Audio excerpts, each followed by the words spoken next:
do que eu, porque também não sei.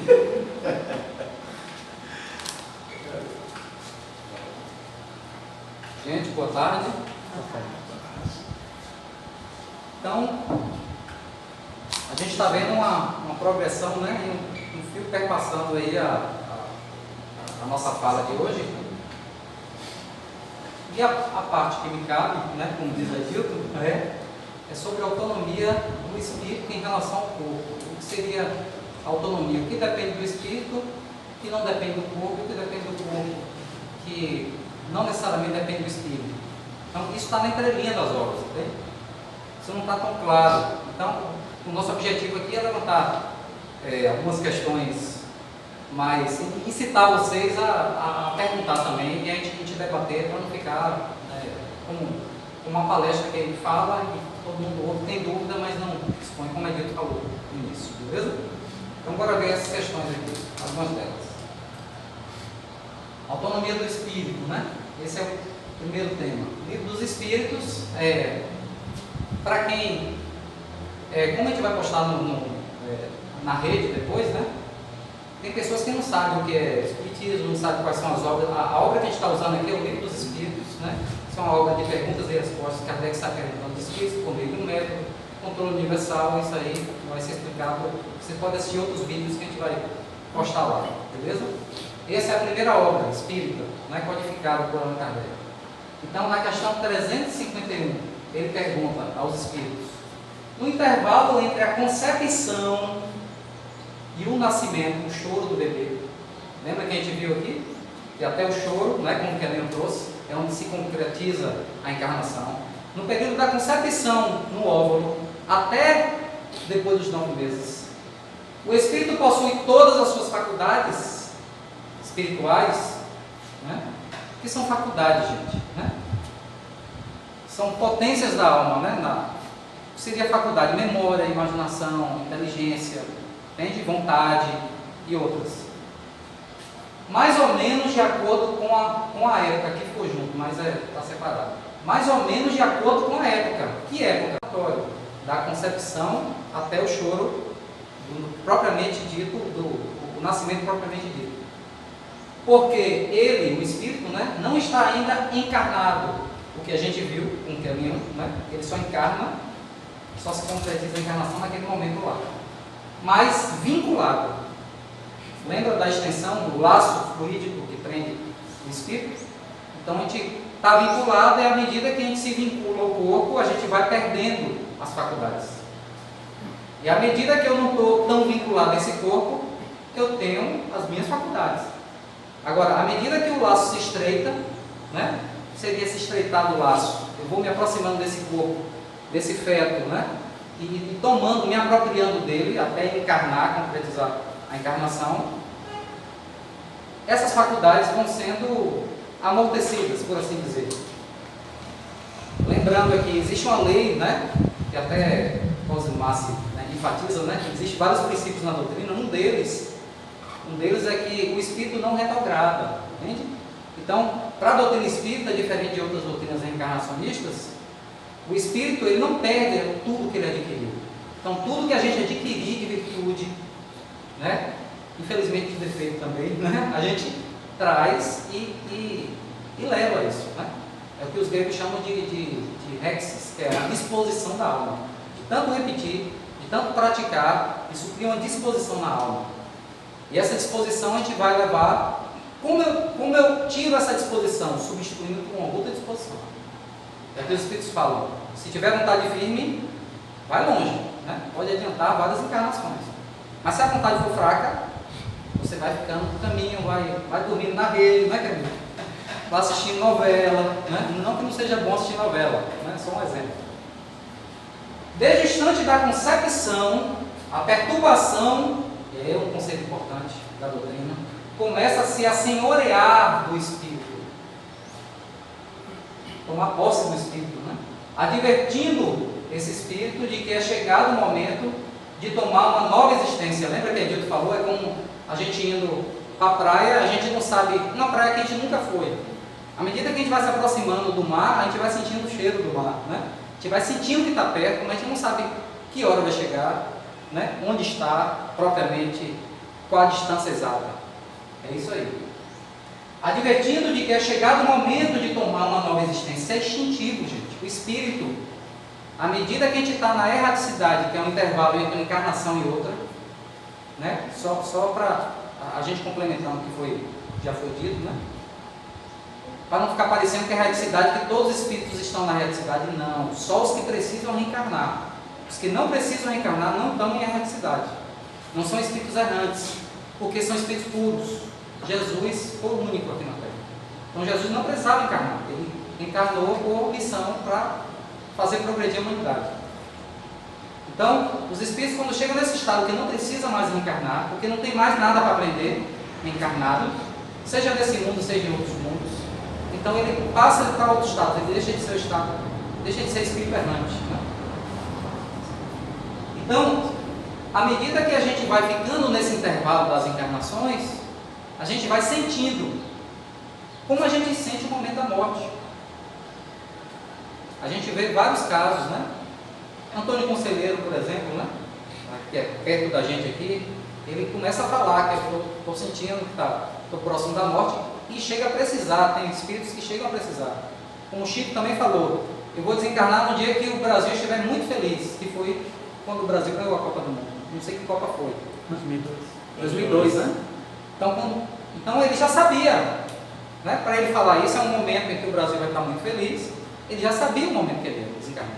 Assim como a gente sabe, sente o momento que a gente vai desencarnar, a gente também, o espírito, senhor das suas faculdades espirituais, sem corpo, sem influência do corpo, é claro que ele vai sentir mais ainda.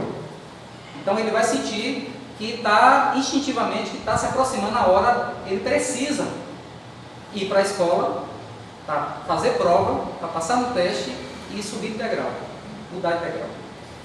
Beleza?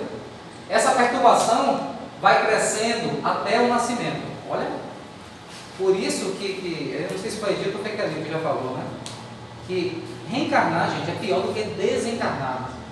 A nossa cultura materialista, capitalista, né, ocidental, a gente faz esse burburinho todo para a morte, mas isso é mais cultural do que instintivo. Porque como a gente já reencarnou, a gente sabe, lá no íntimo, e primeiro que nem dói, né? Primeiro que nem dói. Os espíritos falam que nem dói desencarnar. O que dói mais é a dor moral, entende? Ou então o apego a certas coisas. Que a gente sempre tem um apego, né, a isso ou aquilo. Beleza?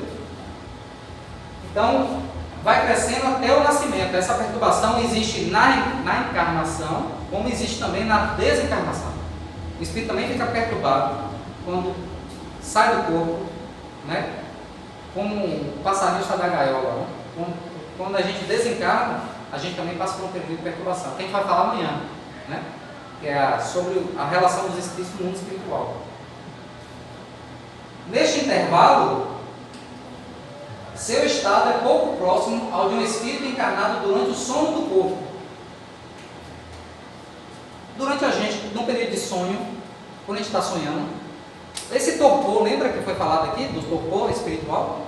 Esse torpor é mais ou menos para quando a gente tem aquele sono, que a gente vai acordando, a gente não vai acordando aos poucos. Então esse torpor é mais ou menos essa analogia que os espíritos falam.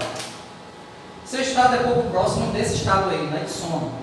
À medida que o momento do nascimento se aproxima, suas ideias se apagam, assim como a lembrança do passado, da qual não tem mais consciência, como o homem encarnado, né? Porque homem, no conceito espírita, é uma alma no corpo.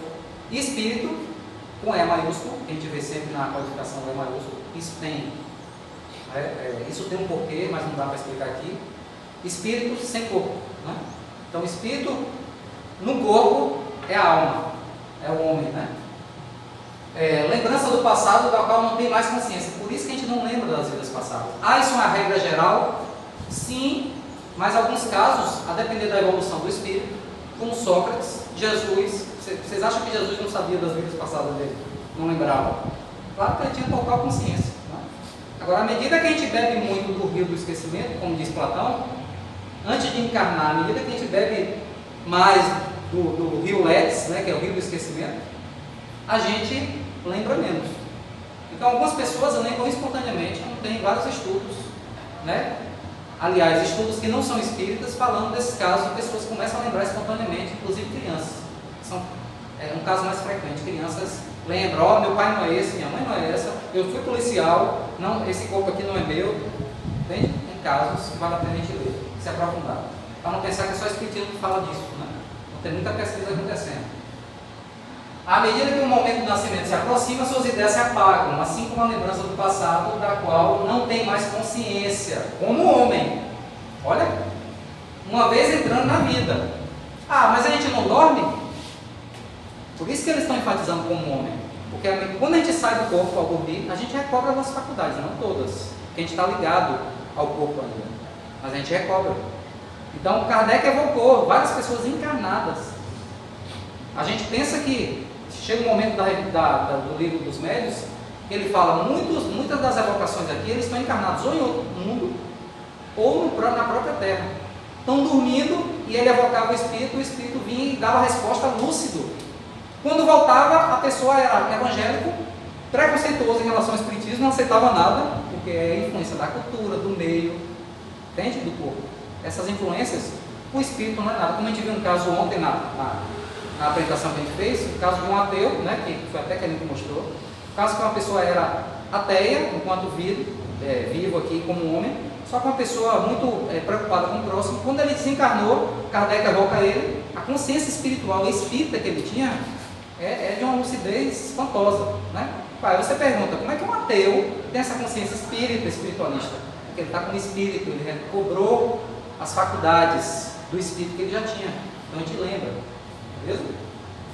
Mas essa lembrança lhe volta pouco a pouco à memória, no seu estado de homem? Não, nosso estado de espírito. Quando a gente desencarnar, essa memória ela vai voltando pouco a pouco. Assim como a gente acorda, a gente vai lembrando, né? Tem dia até que eu acordo, eu não sei nem que dia é, o que é que eu vou fazer, né? Tem dia que a gente acorda assim, meio desbaratinado. Então, é mais ou menos assim. A gente vai acordando e vai lembrando, ah, tem isso para fazer, a gente vai retomando a memória. Questão 353. Continua agora a independência da vida orgânica. Eu falei da independência da vida espiritual, não foi? Do espírito. A união do espírito e do corpo, não estando completa e definitivamente consumada, senão depois do nascimento, olha a confirmação, a unidade da doutrina, né? Pode-se considerar o feto como tendo uma alma? O espírito que o deve animar existe, de alguma forma, fora do feto. Isso é novo, né? Isso está em Kardec, mas isso é novo para a gente. Parece que a gente leu Kardec, mas não viu, entende? Porque a gente vê em literatura espírita, né, falando de que o espírito está no feto. Então, muito cuidado nessa hora. Mas olha o que ele complementa. Ele não tem, propriamente falando, uma alma, o feto. Não tem alma. Pois a encarnação está somente em vias de se operar. Mas está ligado à alma que o deve possuir. Lembra do laço fluídico ligado? Está ligado à alma. Mas tem alma lá no feto? Não. Segundo os espíritos superiores, espíritos puros que ditaram a codificação. Não foi um espírito que falou isso, né? Pelo controle universal dos seus espíritos. Foram vários espíritos falando a mesma coisa, e Kardec só fez didaticamente arrumar isso. Como explicar a vida intrauterina, então? Se não tem alma, como explicar essa gestação que está na barriga de Josi, né? Josi. Vou divulguei agora na rede, tá vendo? Você está grávida. Então, Josi está grávida. Olha, como é que dá essa vida intrauterina, né? É aquela da planta que vegeta. O homem possui, a criança vive a vida animal. Existem estudos de filogenética, né? Que é como é chamado. Existem teorias biológicas já que dizem que a gente retoma o processo filogenético da evolução.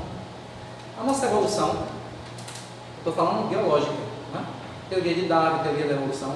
A nossa evolução ela é retomada no feto, realmente, né? Aquela foto que Kelinho botou do feto pequeno, lembra o quê? Não lembra um sapo, quando, né? Filhote de sapo? Você vê, ó, retoma as espécies, ó. A gente retoma a filogenia. Isso é interessante. Tem livro sobre isso. Quem se interessar, eu posso indicar depois. O homem possui em si a vida animal e a vida vegetal, justamente o que Aristóteles fala, né? O humano ele tem tudo que o animal tem, tudo que o vegetal tem, mas o vegetal não tem o que o animal tem. O animal tem o que o vegetal tem, mas o animal, que não é homem, não tem o que o homem tem. Então a medida é como se fossem subconjuntos dentro de outros conjuntos, né? Acho que piorou, o exemplo piorou, né? Mas a medida é que o vegetal, né, vira animal, né? Quando ele é animal, ele tem tudo que tem um vegetal e que tem animal. Vira homem, ser humano, tem tudo que tem um animal e o vegetal. É isso aí que eu quero dizer. O homem possui em si a vida animal e a vida vegetal, que ele completa no nascimento pela vida espiritual. Por isso que homem não é animal, né? Coisa que os filósofos estão dizendo desde o século VI a.C. Questão 356, continuando. Existem natimortos que não foram destinados à encarnação de um espírito? Olha, questão interessante, atual, né? Que é a questão sobre a boca. Existe natimorto que não tem nenhum espírito, não tem nenhuma ligação, né? Não tem um espírito destinado para aquele corpo? Sim, aos que jamais tiveram espírito designado para os seus corpos, nada deviam realizar por eles. Não tem espírito destinado para aquele corpo. O que é que acontece? Nasce o feto, né? Nasce morto. Não tem vida, não tem ânima, né? Que a ânima é aquilo, o princípio da vida, a alma, não tem alma. É então somente pelos pais que essa criança veio. É prova para os pais. É isso que os espíritos estão falando. Aí por que não veio? Geralmente os pais sofrem muito, né?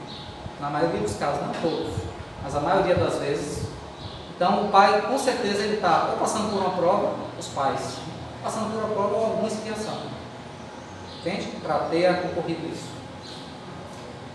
Finalizando. Um ser dessa natureza pode chegar a termo? Esse natimorto? Sim, algumas vezes, mas não vive. Não é o que a gente vê? Toda criança que sobrevive ao nascimento necessariamente tem um espírito nela encarnado? Claro! Não é? O que seria ele? Então, se não tivesse alma, não seria um ser humano. Então, o que é um ser humano para a doutrina? Basta a gente olhar essa equação aí. O ser humano é uma alma mais corpo. Não é? E poderia adicionar aí, mais perispírito. Porque alma e corpo, a doutrina católica já trouxe várias doutrinas da humanidade, já trouxeram que o homem na alma no corpo, né? Filosofias também.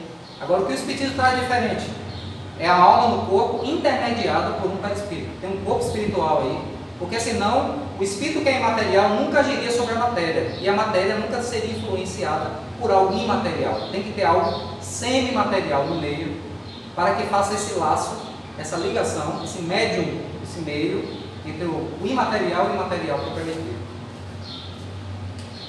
E aqui eu finalizo com a história de Marcel, essa história muito linda de Marcel, né? Uma comunicação muito linda que ele dá. Eu tirei a comunicação que é muito grande dele, eu coloquei só a explicação de São Luís, falando sobre esse espírito. Então, quem foi Marcel do 4.4? Marcel, diga-se de passagem, né? Kardec, pesquisando, é que descobriu o nome, ninguém sabia nem o nome dele. Porque ele estava tão... vocês conhecem aquele físico que desencarnou, né? Stephen Hawking, né? Que desencarnou, era mais ou menos, o Marcel era naquele jeito, então ele não falava, né? Ele disse que, ele fala aqui, ó, o pé enrolava no pescoço, os pés dele. Então ele totalmente deformado. Aí vem a questão que Kelim levantou. É o perispírito que modela o corpo? Ou é o corpo que é determinado, que determina algumas coisas do espírito e do perispírito, né? Como o movimento traz isso? Como Kardec traz isso? Essa é a nossa provocação. Olha o que ele vai dizer. Ó. No hospital da província, lá, né, da França, havia um menino de 8 a 10 anos, cujo estado era difícil de precisar. Isso é Kardec explicando. Designavam pelo número 4, não tinha nem nome. É o menino do número 4. Totalmente contorcido por sua deformidade inata e pela doença, as pernas se lhe torciam roçando pelo pescoço, num tal estado de magreza que era pele sobre ossos. O corpo, uma chaga. Os sofrimentos atrozes, graves, né? Era oriundo de uma família israelita. A moléstia dominava aquele organismo há 8 longos anos, e, no entanto, o enfermo demonstrava uma inteligência notável, que chamava a atenção do médico e de todos que estavam ali. Além da candura, paciência, resignação edificantes e precocidade intelectual. Ele é precoce. Algumas características para a gente entender o contexto. No hospital, cadê? Voltei, foi? Não.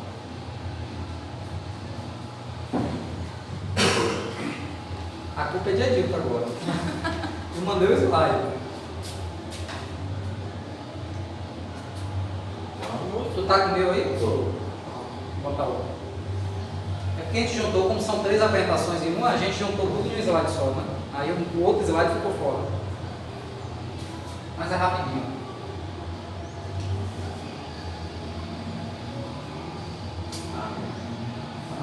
Eu tenho um pendrive aqui, né?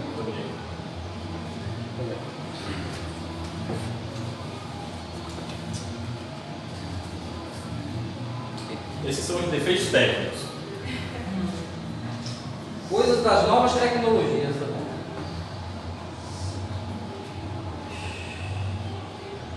Aí. Se puder voltar lá. Aí. Pronto. Continuando. Após a vocação do seu espírito, ele explica: asseguro-vos que todo sofrimento tem uma causa justa. Isso é a comunicação dele. Assim que ele desencarnou no hospital, Kardec, em uma das sessões das reuniões dele, ele evoca imediatamente esse espírito.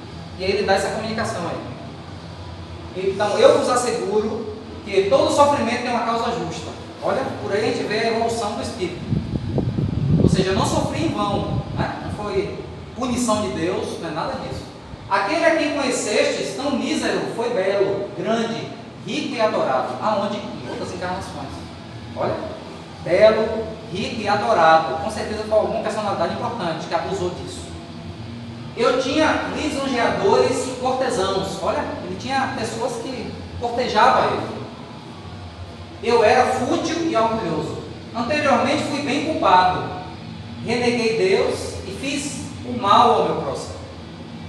Mas expiei cruelmente, primeiro no mundo espiritual, no estado de erraticidade, e depois na terra.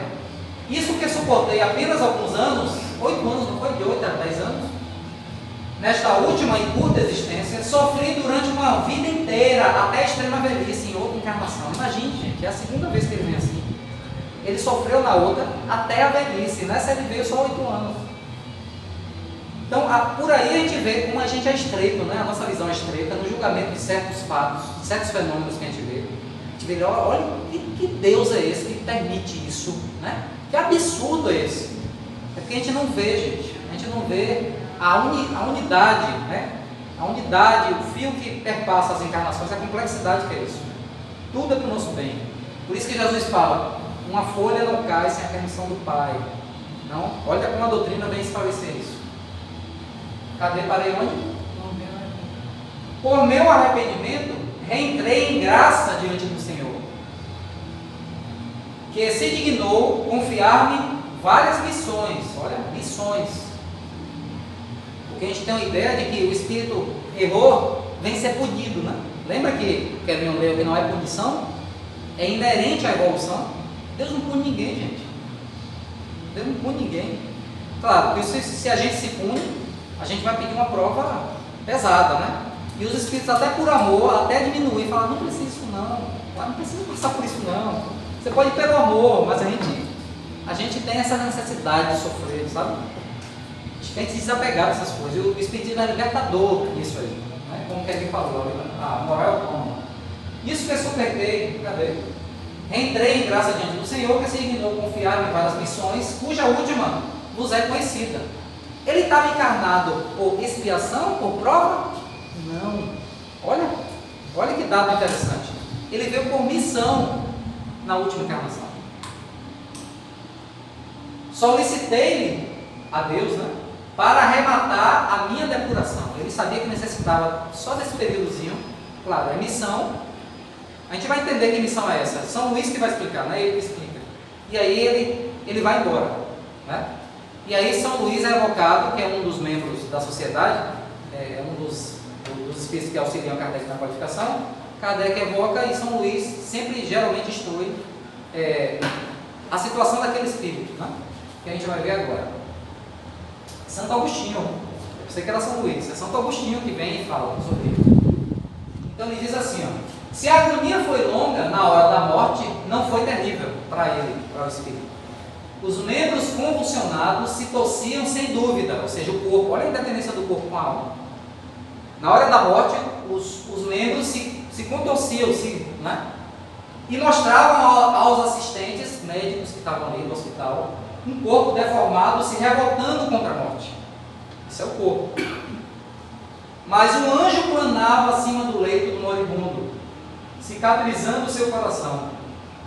Depois tomou sobre as suas asas brancas essa alma tão bela que se escapava desse corpo informe, pronunciando essas palavras: glória vos seja dada a Deus. E essa alma subiu ao Todo-Poderoso, feliz, e exclamou: eis-me, Senhor, me deste por missão ensinar a sofrer. Essa foi a missão dele, ensinar os outros que estavam no quarto a sofrer resignadamente. Suportei dignamente a prova, Senhor. E eu não coloquei aqui, mas Kardec, Santo Agostinho fala que várias vezes ele pedia, ele estava com tanta dor que ele pedia para sair do quarto, como se ele tocasse alguma coisa, chamasse a enfermeira, pegava ele para medicar. E aí tinha um médico que tinha muita afeição por ele, pegou gosto por ele, né? Achava ele muito inteligente, e esse médico narra isso. E ele fala, várias vezes ele pedia remédio dobrado. Aí eu falava, por que você quer dobrado? Eu acabei de dar o remédio. Ele falou, porque eu estou sentindo tanta dor, que eu quero que faça efeito. E para eu não abusar dos outros sofredores que estão no quarto, senão eu vou acordar eles com meus gemidos. Olha a evolução do espírito. Então aqui eu finalizo a minha parte. Existe uma independência orgânica, existe uma autonomia espiritual. Claro que existem ligações, mas o espírito é autônomo. E como diz Platão, né, a gente aqui está encarcerado no corpo. Né? O corpo influencia muito na gente, em nossas decisões também.